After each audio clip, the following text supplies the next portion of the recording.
नमो नमः मित्रों, टी संस्कृत से चैनल में आप सभी का स्वागत एवं अभिनंदन करती हूँ।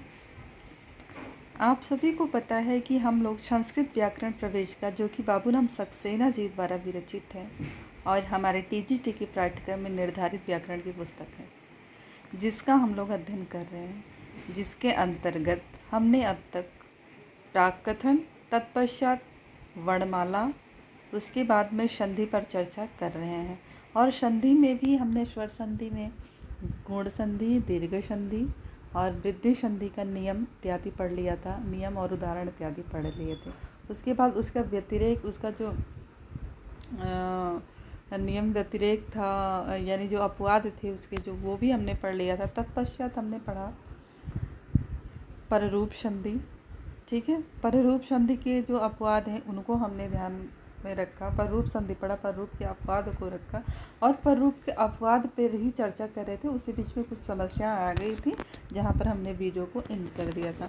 तो अब हम लोग जो है जहाँ से छोड़े थे, पररूप संधि का उदाहरण जो उसका अपवाद है कि वहाँ पर पररूप हो भी सकता है, नहीं भी हो सकता है, विकल्प से प्रकृति भाव हो भी सकता है पररूप और नहीं भी हो सकता है, पररूप की जगह वृद्धि भी हो सकती है। तो ऐसा हम लोगों ने एक नियम पढ़ा था एक सूत्र के हिसाब से। तो वहाँ से हम लोग फिर से देखेंगे एक बार। ये देखिए नंबर 2 को देखिए। यदि कह रहा है कि शुरू में, इससे पहले आपने पररूप का उदाहरण पढ़ा कि शुरू में उपसर्ग हो और बाद में ए अथवा ओ हो। कह रहा है कि शब्द, जो पहले शब्द का अंतिम वर्ण है, उस वर्ण के रूप में आप थोड़ा सा ऊपर जाइए तो ये देखिए प्राधान ए जितने लिखा हुआ है, इसको ज़रा और जूम करेंगे तो दिखाई देगा। जैसे ये है, शुरू में उपसर्ग हो। पररूप संधि में क्या शर्त लगती है कि शुरू में उपसर्ग होना चाहिए और उपसर्ग कैसा हो, अकारांत उपसर्ग हो, यानी हर्ष आ से जिसका अंत होने वाला हो, ऐसा उपसर्ग हो। और बाद में एंग प्रत्याहार के वर्ण हो। तो एंग प्रत्याहार में कौन कौन से वर्ण आते हैं? ए और ओ, ये 2 वर्ण आते हैं। बाद का जो वो शब्द है उसमें शब्द के पहले अक्षर के रूप में एंग प्रत्याहार का वर्ण हो, यानी कि ए और ओ हो, तो वहाँ पर पररूप संधि होगी। और इन दोनों के स्थान पर, यानी आ और ए के स्थान पर, ये पूर्व वाला ए ही इसको आदेशित हो जाएगा, ये जाकर के यही लग जाएगा।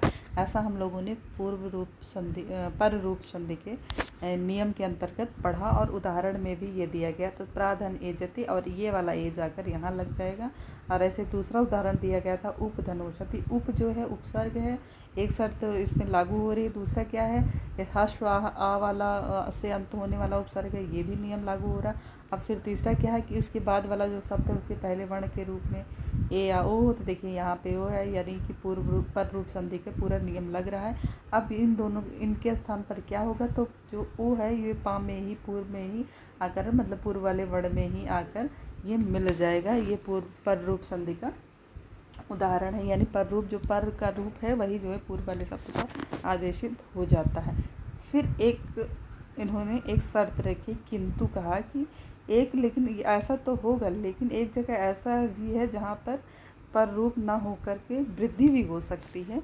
तो उसके लिए एक सूत्र इन्होंने बताया। तो 2 में देखिए, नीचे 2 में सूत्र दिया गया है।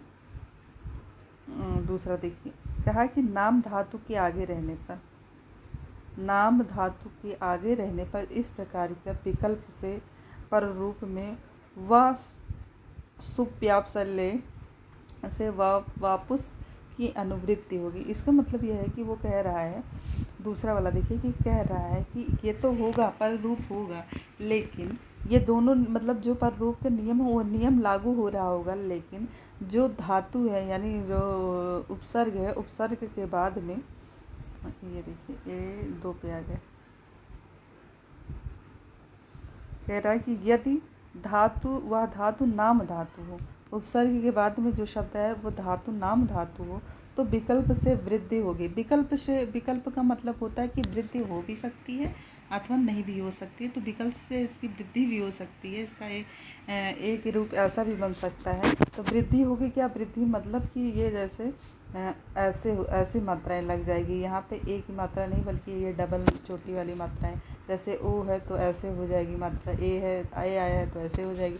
पर रूप में यही दो वर्ण आते हैं बाद वाले में, पर शब्द में। तो देखिए यहाँ पे क्या कह रहा, उपधन एड कीयति। अब देखिए उपसर्ग है और अकारांत उपसर्ग है, एक नियम पर रूप का लागू हो रहा है। दूसरा क्या है, ये बाद में ए है, ठीक है, दोनों नियम लागू हो रहा है। लेकिन जो ये धातु है ना वो नाम धातु है, और नाम धातु होने के कारण यहाँ पे दोनों रूप बनेंगे। उपेड कीयति भी बनेगा, उपेड कीयति यानी पर रूप भी होगा और वृद्धि भी होगी। दोनों चीज़ें, दोनों कंडीशन यहाँ पे लागू होंगी। अब अगला उदाहरण देख लीजिए। प्राधन प्राधन ओधीयति। तो इसका जो है प्रोधीयति और प्रौधीयति दोनों रूप बनेगा। अब देखिए इसमें क्या है, कंडीशन क्या कह रहा है, पर रूप की कंडीशन। पर रूप कहाँ कहाँ होता है, तो कहता है कि पहला शब्द जो है ना वो उपसर्ग हो, अकारांत उपसर्ग हो। कैसा उपसर्ग हो, अकारांत। प्रा उपसर्ग है संस्कृत का, और कैसा उपसर्ग, अकारांत, इसका आ से अंत हो रहा। बाद में देखिए ओ आया है तो कहा ओ और ए आया, तो ओ आया है बाद में, दोनों चीज़ें नियम लागू हो रही। तो कह रहा है कि ये जो पूर्व है ना, ये पर वाला वर्ण है, जो ये पूर्व वाले वर्ण को आदेशित हो जाएगा, यानी ये प्रो बन जाएगा। ये यहाँ आकर यहाँ लग जाएगा और धीयति उतार दिया जाएगा तो प्रोधीयति बनेगा। ये पर रूप बनाएगा इस प्रकार का। लेकिन जो अपवाद है, अपवाद के स्वरूप में जो नाम धातु इत्यादि कहा कि यदि इसके बाद जो है उपसर्ग के बाद नाम धातु होगा तो वहाँ पे वृद्धि भी हो सकती है, वृद्धि भी हो सकती है, यानी दोनों रूप बन सकते हैं। तो अब वृद्धि बनेगी तो क्या होगा, ये आ और ओ को मिला करके औ बन जाएगा। क्या बन जाएगा, औ बन जाएगा, है ना। और वृद्धि संधि में भी आ और ओ मिल करके औ बनता है। तो यहाँ पर ये उपसर्ग वाला नियम ना लगकर ये नाम धातु, इसलिए यहाँ पर ये औ बन गया और इसकी वृद्धि हो गई। यानी कि ये जो है दोनों उदाहरण बहुत इंपॉर्टेंट है, दोनों उदाहरण लिख लीजिएगा। उपधन एड कीयति, उपेड कीयति और उपेड कीयति, ये दोनों रूप बनेंगे। प्राधन ओधीयति, प्रोधीयति और प्रौधीयति, ये दोनों रूप बनेंगे। जब आप नोट्स बनाइएगा तो उदाहरण, जितने भी उदाहरण दिए गए हैं, चाहे 4, 6, 10 जितने भी, तो सारे उदाहरण लिख लीजिएगा। क्योंकि परीक्षाओं में उदाहरण कभी कभी मतलब इस तरीके से पूछ लेगा कि उपधन एडीयति ये क्या बनेगा, तो इसका जो है तो आप थोड़ा सा कंफ्यूज हो जाएंगे। तो उदाहरण सारे लिख लीजिए और डायरेक्ट, क्योंकि वहाँ परिभाषा तो पूछती नहीं, आप पूछी नहीं जाती, ऑप्शनल होता है आपका पेपर। तो ऑप्शन में इस तरीके के ही जो अपवाद उपवाद वाले संधि वगैरह होती, ज़्यादातर यही जो है परीक्षाओं में, और यही प्रश्न ऐसे हैं जो हम लोग को फंसा देते हैं। चलिए अब अगला देखिए, तीसरा क्या कह रहा है। शायद ये तीसरा जो है वो आपकी वृद्धि संधि पर चर्चा कर रहा है। तो देखिए तीसरा हम लोग देखते हैं। फिर कह रहा है कि एव के साथ, ब्रश ले लेते हैं, एव के साथ भी जब अनिश्चय का बोध हो तब पूर्वगामी आकार शब्द का आ और एव ए मिलकर ए ही रह जाएगा। अब कंडीशन ये कह रहा है कि जब एव शब्द के साथ, अब दूसरा मतलब तीसरा सूत्र देखिए, तीसरा क्या कह रहा है कि एव चा नियोगे, एक वार्तिक है एव चा नियोगे। एव चा नियोगे भी जो है वार्तिक है, वो कह रहा है कि पर रूप में एक कंडीशन और हो सकती है। एव चा नियोगे जो सूत्र है वो वार्तिक है, वो क्या कह रहा है कि यदि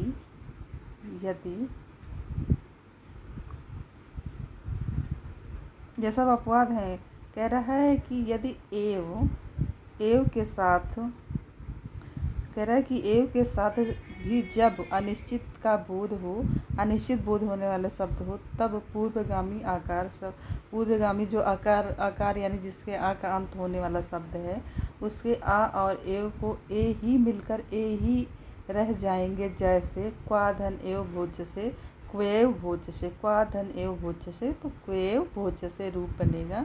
और ये जो है एव वार्तिक के हिसाब से बनेगा। अब यहाँ देखिए ये आकारांत है और बाद में ए आया है, दोनों कंडीशन लागू हो रही है। क्वा धन एव, देखिए क्वा धन एव। अब यहाँ पे देखिए पूर्व पर रूप का जो कंडीशन है वो लागू हो रहा है। क्वा में हश्व आ आया है, ठीक है, पहले शब्द के अंत में हश्व आया है और यहाँ पर ए आया है, यहाँ पर क्या आया है, ए आया है, तो आ और ए मिलकर के ए होता है, लेकिन ए ना होकर ए ही होगा और रूप बनेगा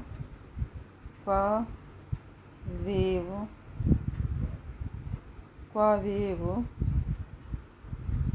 भोजस से। ठीक है, इतना समझ में आया। चलिए आगे देखते हैं। एक बार फिर से ये देख लीजिए। अब ये जो तीसरा नियम है वो कह रहा है कि एव शब्द के साथ, अगर एव शब्द कहीं आया है और उसके साथ में जब भी अनिश्चय बोध हो, अनिश्चय का बोध हो, एव शब्द के बाद में जब अनिश्चय कहीं भी खा सकता है तो अनिश्चय ही का बोध हो रहा है, क्वा एव भोक्ष्य से। तो जब एव शब्द के साथ अनिश्चय बोध होने वाले शब्द हो तब पूर्वगामी आकारांत शब्द के आ और ए मिल करके ए ही रह जाएंगे। तो आ और ए मिलकर के ए ना होकर ए ही रह जाएंगे। यानी देखिए उपधनुषदि, पहले तो कहा कि उपसर्ग हो और बाद में जो है क्या कहते हैं या ओ वर्ण हो पर रूप में है, तो यहाँ पे एक उपसर्ग नहीं कहा, यहाँ पर कहा कि पहले शब्द के रूप अनिश्चय एव शब्द के साथ कोई अनिश्चय बोध कराने वाला शब्द हो, उन दोनों में संधि हो रही हो, तो जो एव है ना, एव के ए और ए जो आया है उसको मिल करके जो ए है वही आदेशित होगा और ए नहीं होगा। यहाँ पर यही चीज़ कह रहा है। तो क्वा धन एव भोज्य से, तो कहीं भी खा सकता है इसका अर्थ होगा। तो जो ए है ये वा में आकर के मिल जाएगा, तो ऊपर जो है ये मात्रा लग जाएगी, ऐसे बन जाएगा वे भोज्य से, वे भोज्य से। ठीक है, ये रूप बनेगा। 3 शर्तें हो गई। अब चलिए अगला देखते हैं। जब अनिश्चय नहीं रहेगा तब ए होगा, यथा तत्र। यदि अनिश्चय नहीं रहेगा, अब ये कह रहा है कि वृद्धि संधि का ही ये उदाहरण है। वृद्धि संधि में क्या है कि जब आ या आ के बाद ए हो, ए ओ हो, तो उसकी वृद्धि हो जाती है, ऐसा कहता है। अब यहाँ पे कंडीशन वृद्धि संधि की हो रही थी, देखिए आ आया है और ए आया है, तो यहाँ पे वृद्धि ए क्या ऐसे संबंध लग जाता, वृद्धि हो जाती। लेकिन चूंकि जो ये है क्वा है, इसके साथ में एव शब्द है, उसके साथ में जो है जो शब्द पूर्व में आया है एव के, वो अनिश्चय का बोध कर रहा है। क्वा जो है अनिश्चय का, कहाँ मतलब कोई निश्चित नहीं, अनिश्चय का बोध कर रहा है। और जब अनिश्चय का बोध करेगा, एव शब्द से पहले आने वाले जो शब्द है वो जब अनिश्चय का बोध करेगा तो उसमें ये डबल ए ना हो करके बल्कि ये ए ही उस पर आदेशित हो जाएगा। ठीक है, ये कहा। अब तीसरी कंडीशन क्या कह रहा है, और जब निश्चय हो, यानी जब अनिश्चय नहीं रहेगा, यानी जब अनिश्चय नहीं रहेगा निश्चित रहेगा, तो वहाँ पे ये कंडीशन नहीं लागू होगी। जैसे सामान्य वृद्धि संधि में आप लोग देखते हैं, जैसे तथा है और तथा धन एव, तो यहाँ पर इसको ए नहीं आदेशित होगा, यहाँ पर आ और ए मिलकर ए ही बनेगा और इसका रूप बनेगा तथैव, है ना, इस तरह बनेगा। लेकिन अगर अनिश्चय क्वा जो है क्या है, क्वा जो अब जो शब्द है जो अव्यय है, क्वा एक अव्यय है और क्वा का अर्थ होता है अनिश्चय, मतलब कुछ पता नहीं, अनिश्चय का अर्थ दे रहा है क्वा, और उसके बाद में एव आया है तो ए जो है ए में नहीं बदलेगा बल्कि ए आकर के क्वा में ही एक ही जुड़ जाएगा, ए ही रह जाएगा, ऐसा ये नियम कह रहा था।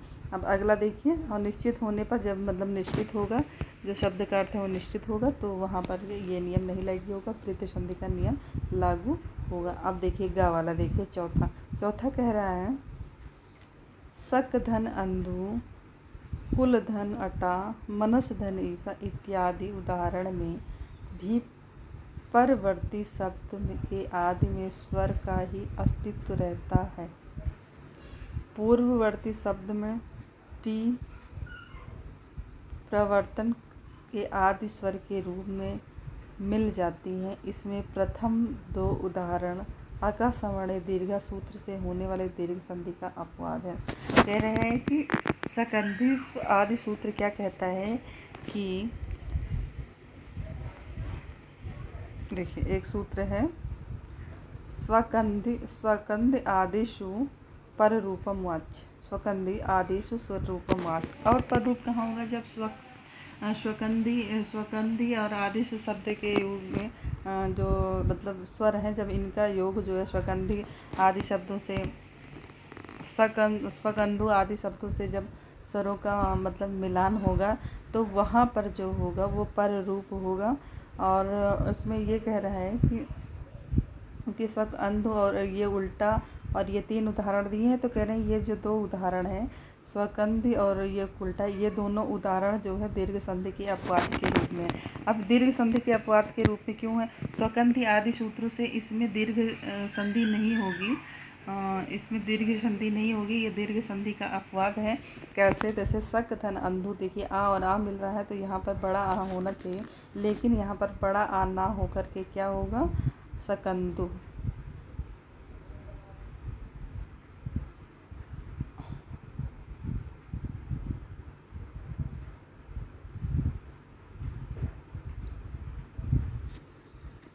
यहाँ पर बड़ा आना होकर सकंधु रूप ही बनेगा। ठीक है, ऐसे कुल धन अटा है, आ और आ मिलकर बड़ा आ होना चाहिए, लेकिन ए का हट जाएगा और इसका रूप बनेगा कुलटा, है ना।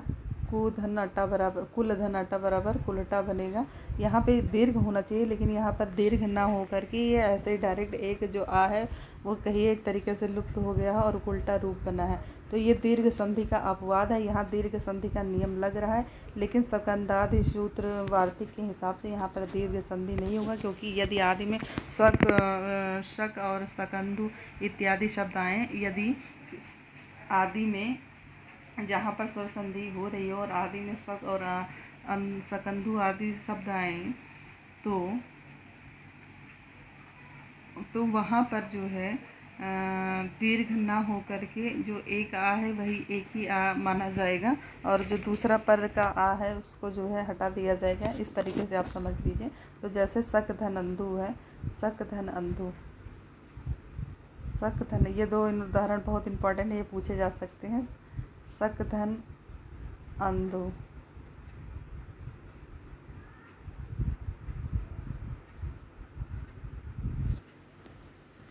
अब इसको पर वाला ही आदेश है, ये पूर्व रूप पर रूप संधि कर रहा है, जबकि यहाँ पे कंडीशन किसकी लागू हो रही है? कंडीशन लागू हो रही है दीर्घ संधि, क्योंकि देखिए पहले शब्द के आखिरी वर्ण के रूप में आया है और दूसरे शब्द के पहले वर्ण के रूप में भी छोटा आया है। अब दीर्घ संधि में ये नियम होता है कि पहले शब्द के आखिरी वर्ण के रूप में आ हो और वही समान मतलब सवर्णी वही वर्ण जो है दूसरे शब्द के प्रथम वर्ण के रूप में आए हो, तो उसी वर्ण का दीर्घ हो जाता है, यानी बड़ा हो जाता है। लेकिन यहाँ पर बड़ा आ नहीं होगा। क्यों नहीं होगा? क्योंकि यहाँ पर स्वकंधी आदि वार्तिक लिख दिया गया है। इस वार्तिक के हिसाब से ये संधि कार्य निषेध होगा। यहाँ पे संधि कार्य दीर्घ संधि का निषेध करेगा, यहाँ पे दीर्घ संधि नहीं होगी, बल्कि यहाँ पर रूप संधि होगी। और पर रूप संधि क्या होता है? जो पर वाला वर्ण हो जाता है वो पहले को आदेशित हो जाता है। अब देखिए जैसे सक है तो आ छोटा आदेशित हो जाएगा, यहाँ छोटा आ है तो छोटा आ तो और किसी तरीके से लिखेंगे नहीं, और छोटा हो गया, अब इसको अंधु लिख देंगे तो क्या हो जाएगा? शकंधु हो जाएगा। दूसरा उदाहरण है आपका कुल धनटा। अब यहाँ पर भी कुल धनटा, कुल धनटा, कुल धन अटा। दूसरा उदाहरण है कुल धन अटा। ठीक, अब यहाँ पे देखिए पहले शब्द की आखिरी वर्ण के रूप में क्या आया है? छोटा आया है, और दूसरे शब्द के पहले वर्ण के रूप में क्या आया है? छोटा आया। छोटा और छोटा आ यदि मिलता है तो कौन सी संधि होती है?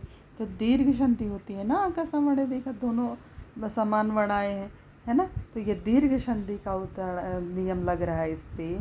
और दीर्घ संधि कहता है कि जब ये कंडीशन होती है तो उसी वर्ण का दीर्घ हो जाता है, यानी बड़ा हो जाता है। अगर इस नियम को लगाएं तो जो कुल धन अट्टा है यहाँ पर कुलाटा बनना चाहिए, कुलाटा, लेकिन कुलाटा नहीं बनेगा। क्यों नहीं बनेगा? क्योंकि सकंद आदिशु जो वार्तिक लिखा गया सकंद आदिशु, उस वार्तिक के अनुसार कहा गया है कि यहाँ पर यदि शक शब्द आए आदि में और बाद में जो है वहाँ मतलब दीर्घ संधि का नियम लग रहा हो, तो वहाँ पे दीर्घ संधि ना हो करके बल्कि पर रूप संधि होगा। अब पर रूप संधि होगा तो क्या करेगा पर रूप संधि? अब देखिए कुल धन अटा, पर रूप संधि क्या करता है कि जो पर वाला वर्ण है यानी दूसरे शब्द का जो पहला वर्ण है वो पूर्व वाले शब्द के आखिरी वर्ण को आदेशित कर देता है। अब कुल धन अटा, तो यानी छोटे आ यहाँ आदेशित हो जाएगा। अब यहाँ छोटा आई है, हाई है, तो छोटा आ और किसी तरीके से लिखा नहीं जाएगा, तो क्या हो जाएगा, कुलटा हो जाएगा। ठीक है, एक तरीके से ये वाला आ जो है गायब हो गया यहाँ पे। अब देखिए ये दोनों उदाहरण आपके दीर्घ संधि के अपवाद के स्वरूप में है। ठीक है, अब देखिए मनस धन ईशा, मनस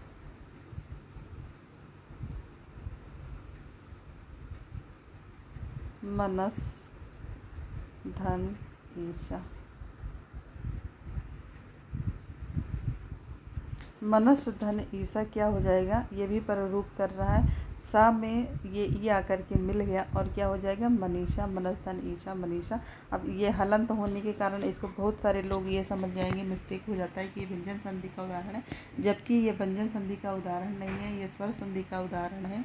और स्वर संधि के उदाहरण कौन से स्वर संधि का उदाहरण है, तो पर रूप स्वर संधि का उदाहरण है। जो पर का रूप है पूर्व वाले को आदेशित हो गया, जब इसको आदेशित हो गया तो शा में जो है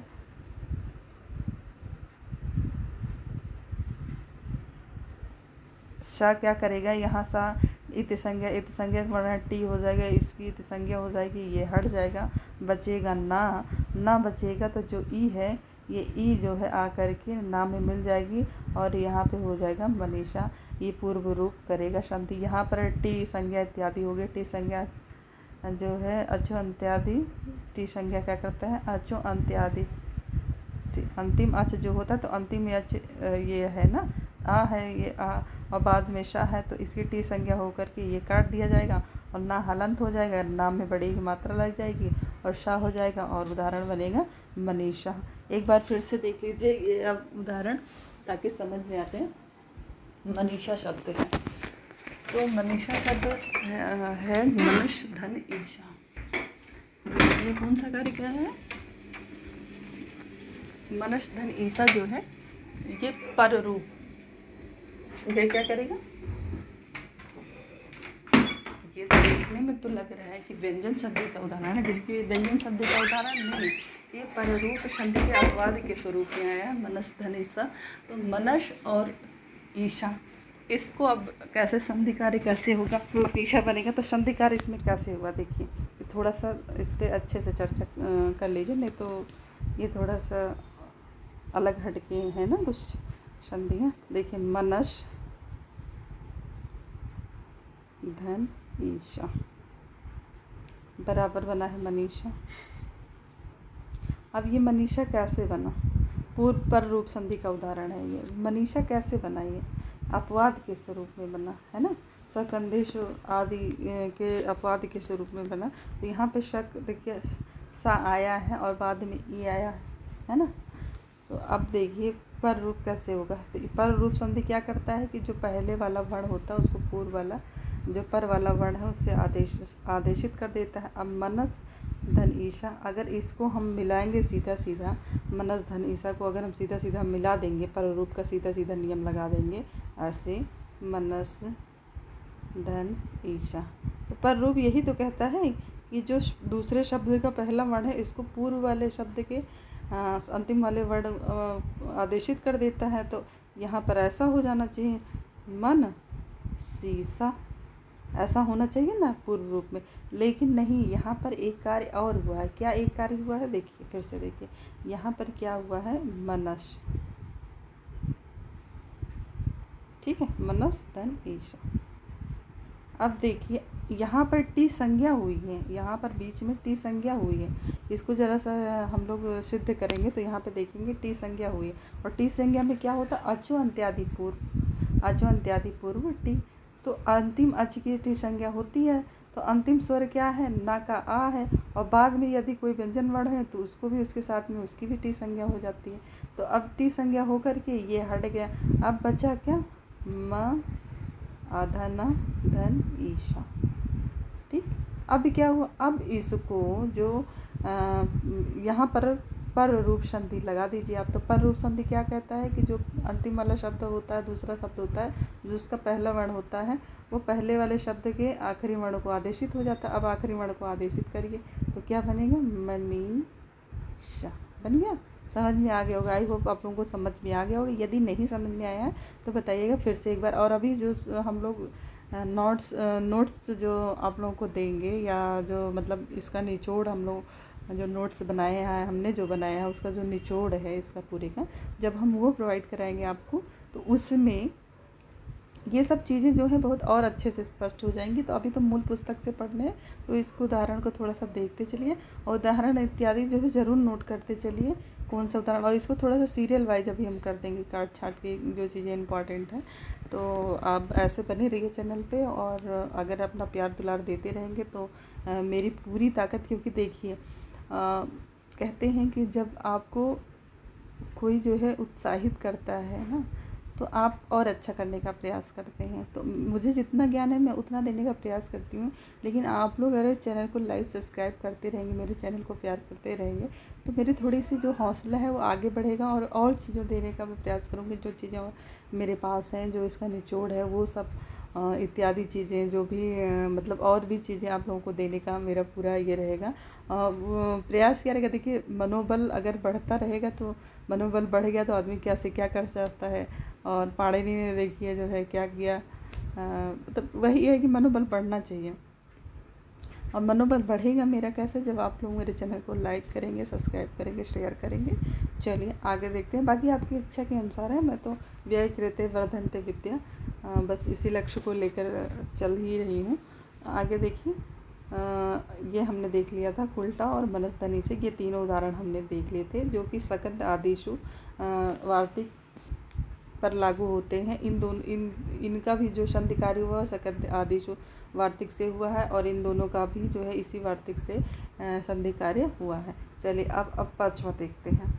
पाँचवें यानी कि अब इको यणज यानी यण संधि आ गया। पाँचवीं संधि पर रूप संधि पढ़ लिया। अब ये जो पाँचवा हम लोग पढ़ने जा रहे हैं, ये यण संधि है। कौन सी संधि है, यण संधि। तो यण संधि का जो सूत्र है वो है इको यणज। अब इसको हम तोड़ेंगे तो इक यण धन अच। अब क्या कह रहा है, इक यण अच।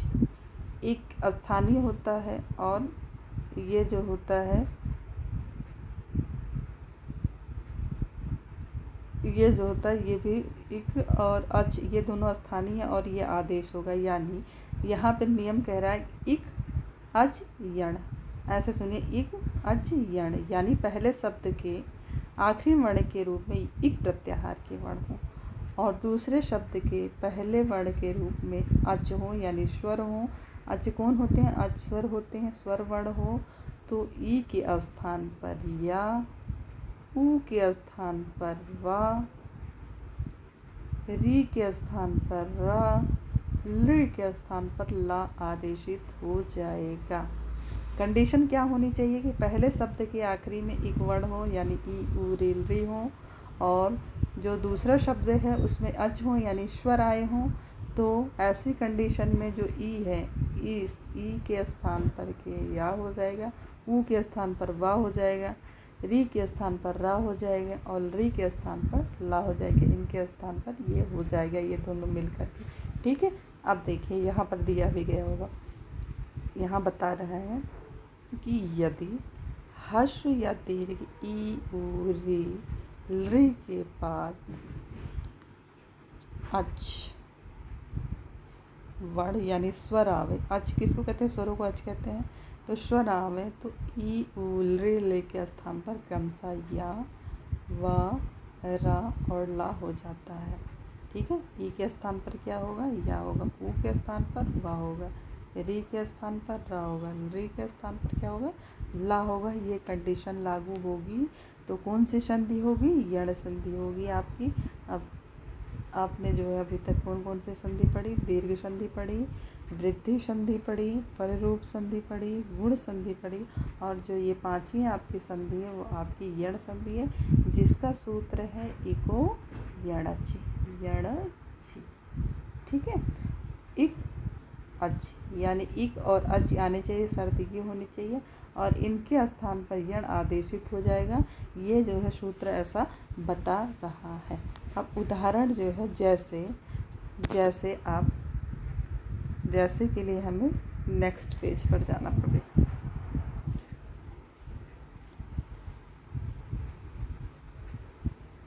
जैसे उदाहरण है, पहला है, कंडीशन आपने समझ लिया होगा। उदाहरण देखिए, 1-2 उदाहरण दे देते हैं, उसके बाद फिर जो है नेक्स्ट वीडियो कराएंगे उसमें। जैसे दधिधन अत्र, क्या है, जैसे दधिधन अत्र, दधिधन अत्र, दध्यत्र। अब देखिए यहाँ पे यण संधि का नियम लागू हो रहा है।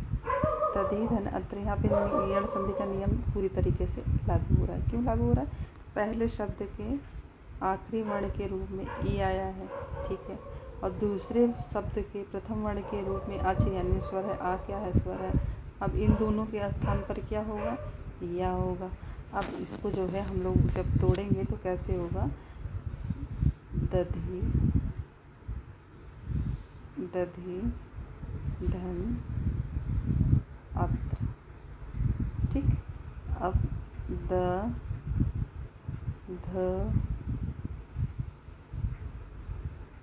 अब यहाँ पे ई निकाल दिया ना, धन आ धन त्र। अब ये दोनों, इन दोनों के स्थान पर या होना है तो इन दोनों को काट दीजिए, इसको या कर दीजिए, ठीक है। अब या जो है क्या होगा कि या, ये आधा धा है तो यहाँ पे क्या बनेगा? द ध्य य त्र, दध्यत्र। देखिए दध्यत्र बन रहा है, इसका मतलब ये यण संधि है। चलिए दूसरा उदाहरण क्या है? मधुअरी, मधु अरे। अब देखिए यहाँ पे उ आया है, पहले शब्द के अंत में क्या है? उ है। मधु धन अरे, ठीक। अब यहाँ पे क्या है? कंडीशन क्या है? देखिए उ आ रहा है और यण संधि क्या कहता है कि ई उ रील री आए, ई उ रील री आए और बाद में स्वर हो। तो बाद में भी देखिए क्या है? आ क्या है? स्वर है। तो इन दोनों के स्थान पर क्या, उ के स्थान पर क्या होगा? वाह हो जाएगा ना। तो अब इसको मिलाएंगे तो देखिए म, उ हटा दिया तो आधा धा बचा है, ठीक है। अब यहाँ पर वाह होना है, धन री, है ना, यही कंडीशन तो हो रही।